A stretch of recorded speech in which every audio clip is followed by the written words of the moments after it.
Straight away to Le Figaro, which is leading on that. Spain, tidal wave to the right.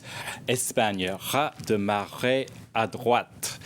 So a euphoric mood there for the right-wing paper. It's arguing that now Mariano Rajoy has the tricky task of steering through austerity measures in a bid to restore Madrid's standing in the markets. Now, the editorial in the front page of the paper is incredibly euphoric. It's there, Le Tournant Espagnol. Could this be a turning point in the whole Eurozone crisis? And the paper is arguing that if Spain manages to pull it off, to get things on the right track, it could show the way to other economies in southern Europe, and so there would be a contagion or domino effect the other way around, which may seem slightly crazy this morning, but that's the way that Le Figaro is going for it. And is Spain dominating all the other papers as well? Not so much. It is a little bit on the front page of Le Parisien, which is the city paper here. There you can see La crise chamboule tout, the crisis, the economic crisis, the Eurozone crisis is turning everything upside down. José Luis Rodríguez Zapatero there, waving goodbye, along with Silvio Berlusconi and George Papandreou. Now, the paper's pointing out in its inside pages that 7 European countries, I've seen different figures this morning. One comment is saying 9 countries, but this paper is saying 7 countries have been touched by the Eurozone crisis, and that's Spain, Italy, Greece, Portugal, Finland, Ireland, and even Denmark is on its list, even though Denmark is not in the Eurozone. It's had changes in government as well there.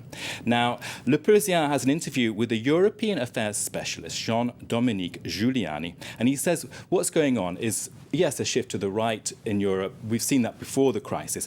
But what's actually happening now is actually what he calls, there you can see the article, an explosion of egos. So, such as in Italy, where the Northern League more than ever doesn't want to pay for the South, or in Spain, where Barcelona is pitching itself against the rest of the country, or simply between rich and poor. We've seen the clashes between Germany and Greece over the last few weeks, which have been pretty heavy going.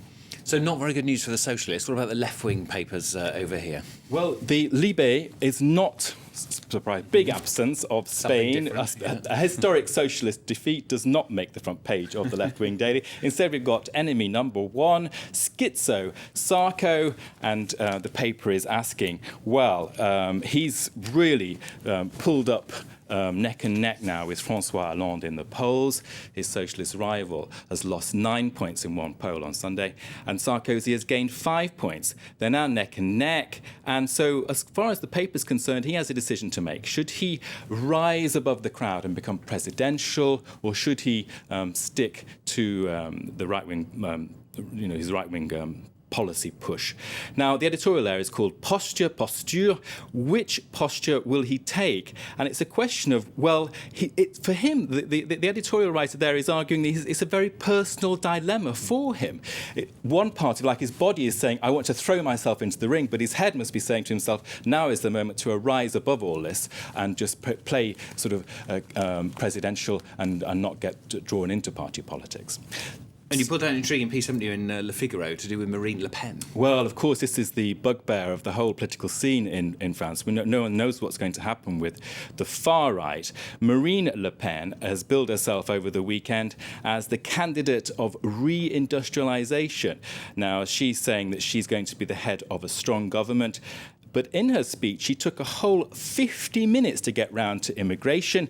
When she did, she said, I quote, immigration must stop being the reserve army for capital, as in capitalism. And I just want to end this morning on the front page of La Croix, which is here, a picture of the Pope. And he says there is hope for Africa, but there he's saying too much corruption and too much in the way of mistrust and violence, which leading to misery and death. So that's a hard quote from the Pope there.